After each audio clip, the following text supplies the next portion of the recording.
देखिए, बिहार में इन दिनों चर्चा सिर्फ और सिर्फ चिराग पासवान की हो रही है। ये सवाल हर कोई पूछ रहा है कि आखिर चिराग पासवान को हुआ क्या है? क्यों चिराग इस तरीके से बीजेपी की मुखालफत कर रहे हैं? क्यों चिराग पासवान बीजेपी के खिलाफ इतने बयान दे रहे हैं? बीजेपी की नीतियों पर सवाल उठा रहे हैं? उनकी पार्टी क्यों ये बात कह रही है कि नरेंद्र मोदी के फैसलों को हम पलट देंगे? नरेंद्र मोदी कोई भगवान थोड़े ही हैं। क्या ऐसा जरूरत पड़ रहा है कि लोजपा रामविलास के नेता के द्वारा इस तरीके के बयान आ रहे हैं? इस मामले को समझिए। लेकिन इससे भी बड़ा मसला अब जो चर्चा का केंद्र बना हुआ है वो ये है कि क्या चिराग पासवान की जो पार्टी है वो टूटने जा रही है? हम ये बात क्यों कर रहे हैं? हम ये बात इसलिए कर रहे हैं क्योंकि बीजेपी ऑपरेशन लोटस के लिए जानी जाती है। कई राज्य इसके उदाहरण हैं, गोवा से लेकर महाराष्ट्र, मध्य प्रदेश से लेकर राजस्थान, कई जगहों पर हमने ये देखा है कि बीजेपी जो है वो अपने मन अनुसार विधायकों को, सांसदों को तोड़ लेती है, कन्विंस कर लेती है और अपने दल में शामिल करा लेती है। अब देखिए, साल 2020 आप याद कीजिए, जब लोजपा टूटी थी, पशुपति कुमार पारस अलग हुए थे और 5 सांसद उनके साथ चले गए थे, जिसमें एक पारस भी थे। वीना सिंह, चंदन सिंह नवादा वाले, महबूब अली कैसर, ये तमाम नेता, उसके बाद जो उनके भतीजे हैं समस्तीपुर के पूर्व सांसद प्रिंस पासवान, ये तमाम लोग जो हैं वे लोग पशुपति कुमार पारस के साथ चले गए थे और अलग थलग पड़ गए थे चिराग पासवान। अब आप गुणागणित समझिए कि क्या 2020 वाला गुणागणित 2024 में भी लगने जा रहा है? इसका सबसे बड़ा कारण समझिए कि क्यों पार्टी के टूटने की चर्चा है। देखिए, जिस तरीके से चिराग आज खिलाफत कर रहे हैं, इसमें कहीं दो राय नहीं है कि चिराग के 5 सांसद जो हैं वो बीजेपी को समर्थन दे रहे हैं। चिराग का एनडीए से बाहर होना एनडीए को थोड़ा कमजोर जरूर करेगा, जो बीजेपी नहीं चाहेगी, ये तय सी बात है। बीजेपी के जो आला कमान है उनके कार्य प्रणाली को देखते हुए ये सवाल उठाया जा रहा है कि क्या चिराग के सांसद टूटने वाले हैं और कौन से वो सांसद होंगे?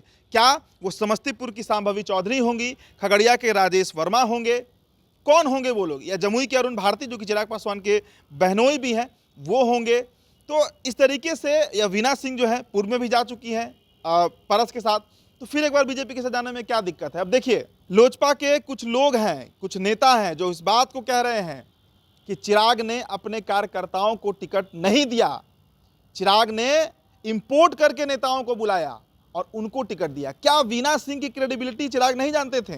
क्या चिराग को नहीं पता है कि वीना सिंह पूर्व में भी जब पार्टी छोड़कर जा चुकी हैं तो फिर जा सकती हैं? संभावी चौधरी आखिर लोजपा की थी कब?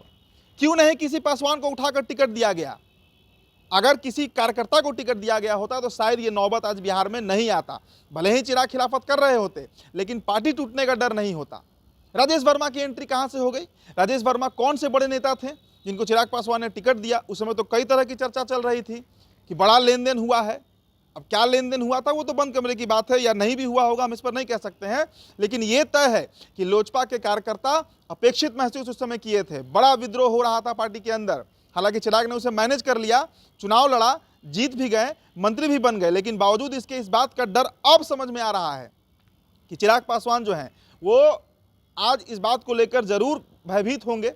उनके दिमाग में तो जहन में चल ही रहा होगा कि जितनी खिलाफत वो कर रहे हैं, कि बीजेपी इस पर एक्शन अगर ली और उनके सांसदों को कन्विंस करके तोड़ लिया गया तो फिर 2020 वाली स्थिति यहाँ पर रिपीट हो जाएगी। देखिए, चिराग पासवान बिहार के मुख्यमंत्री बनना चाह रहे हैं। जो खबरें निकल कर आ रही हैं, जो बाजार में जिसकी चर्चा है, राजनीतिक गलियारों में पटना से दिल्ली तक जिसकी चर्चा है, प्रशांत किशोर के साथ अलायंस की संभावना जताई जा रही है। कहा जा रहा है कि पीके के साथ चिराग पासवान जा सकते हैं और वहां पर बतौर मुख्यमंत्री प्रत्याशी वो प्रोजेक्ट भी हो सकते हैं। यही कारण है कि पार्टी के द्वारा प्रस्ताव पारित कराया जा रहा है कि चिराग पासवान जो है उनको अगर सीएम नहीं मानेगी बीजेपी तो फिर बीजेपी के साथ एनडीए अलायंस में चिराग पासवान नहीं लड़ेंगे। लेकिन कहीं सीएम बनने का सपना जो है वो पार्टी ना तोड़ दे, कहीं फिर से 2020 वाली स्थिति नहीं दोहरा दी जाए और चिराग पासवान फिर से अलग थलग नहीं पड़ जाए, इस बात पर भी चर्चा बड़ी जोर पकड़ रही है। देखिए, जो भी होगा वो अगले कुछ दिनों में, कुछ महीनों में क्लियर हो जाएगा। लेकिन इतना तय मानकर चलना होगा कि अब जो रिश्ते खराब हुए हैं भाजपा और चिराग के पिछले 10 सालों में, ये पहली बार देखने को मिल रहा है जब चिराग इस तरीके से विद्रोह कर रहे हैं। जो भी होगा वो तो बीजेपी को तय करना है, चिराग पासवान को तय करना है, लेकिन चर्चाएं इस पर खूब हो रही हैं। फिलहाल इस रिपोर्ट में इतना ही। मेरा नाम उदित तारन है। बहुत बहुत शुक्रिया।